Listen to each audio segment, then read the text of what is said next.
British Bharat के बंटवारे से व्यापक हिंसा और विस्थापन हुआ। कश्मीर का मुद्दा एक प्रमुख विवाद का विषय रहा है, जिसके परिणाम स्वरूप कई युद्ध और लगातार तनाव बना हुआ है। दशकों से सीमा पार आतंकवाद और अविश्वास ने रिश्ते को खराब किया है। मई 25 में हुआ ताजा तनाव हाल के दिनों के सबसे गंभीर टकरावों में से एक है। जैसलमेर पर हमला, ड्रोन और डिनायल। अपने सुनहरे किले और रेगिस्तानी परिदृश्य के लिए जाना जाने वाला ऐतिहासिक शहर जैसलमेर हालिया संघर्ष में निशाना बना। 8 मई 25 की रात को निवासियों ने शहर के ऊपर आकाश में असामान्य रोशनी और चमक देखने की सूचना दी। भारतीय मीडिया ने उन चीजों की तस्वीरें प्रसारित की जो फ्लेयर्स और विस्फोट जैसी दिखाई दे रही थी। भारतीय वायुसेना ने पुष्टि की कि उसने जैसलमेर के पास भारतीय हवाई क्षेत्र में घुसे कई पाकिस्तानी ड्रोन को पकड़ लिया और निष्क्रिय कर दिया। पाकिस्तान ने जैसलमेर की घटना में किसी भी तरह की भागीदारी से इनकार किया। इस्लामाबाद में सरकारी अधिकारियों ने भारतीय दावों को निराधार और उत्तेजक बताया।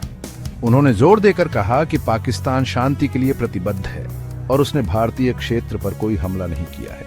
हालांकि संघर्ष के समय और व्यापक संदर्भ को देखते हुए भारत और अंतर्राष्ट्रीय समुदाय ने इन दावों पर संदेह किया। भारत की प्रतिक्रिया, सैन्य ताकत और घरेलू उपाय। भारत ने हमलों का तेजी से और जोरदार जवाब दिया। भारतीय वायुसेना ने पाकिस्तान अधिकृत कश्मीर में नियंत्रण रेखा के पार उन जगहों पर हवाई हमले किए जिन्हें उसने आतंकवादी शिविर बताया।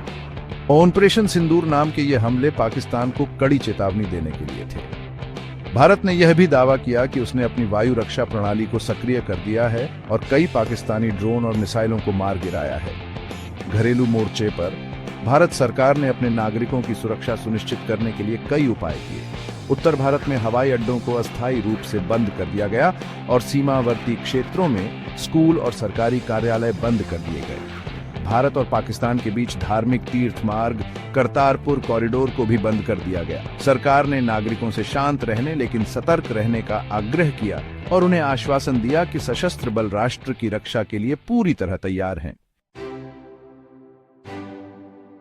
दुनिया की प्रतिक्रिया, शांति और राजनयिक प्रयासों के लिए आह्वान। भारत और पाकिस्तान के बीच तनाव बढ़ने से अंतर्राष्ट्रीय समुदाय तुरंत चिंतित हो गया। विश्व नेताओं ने संयम और तनाव कम करने का आह्वान किया। दोनों पक्षों से बातचीत में शामिल होने का आग्रह किया। संयुक्त राष्ट्र सुरक्षा परिषद के सभी स्थायी सदस्य, संयुक्त राज्य अमेरिका, रूस और चीन ने स्थिति पर गहरी चिंता व्यक्त की। संयुक्त राज्य अमेरिका ने तनाव कम करने का आग्रह करते हुए कहा कि यह संघर्ष हमारा मामला नहीं है। दोनों देशों के बीच मध्यस्थता के लिए राजनयिक प्रयास भी चल रहे थे। सऊदी अरब और ईरान, दोनों के भारत और पाकिस्तान के साथ घनिष्ठ संबंध हैं, ने मध्यस्थता की भूमिका निभाने की पेशकश की। तुर्की के राष्ट्रपति रेसेप तय्यिप एर्दोगन ने भी बातचीत और संकट के शांतिपूर्ण समाधान का आह्वान किया। अंतर्राष्ट्रीय समुदाय ने स्थिति की गंभीरता और संघर्ष के नियंत्रण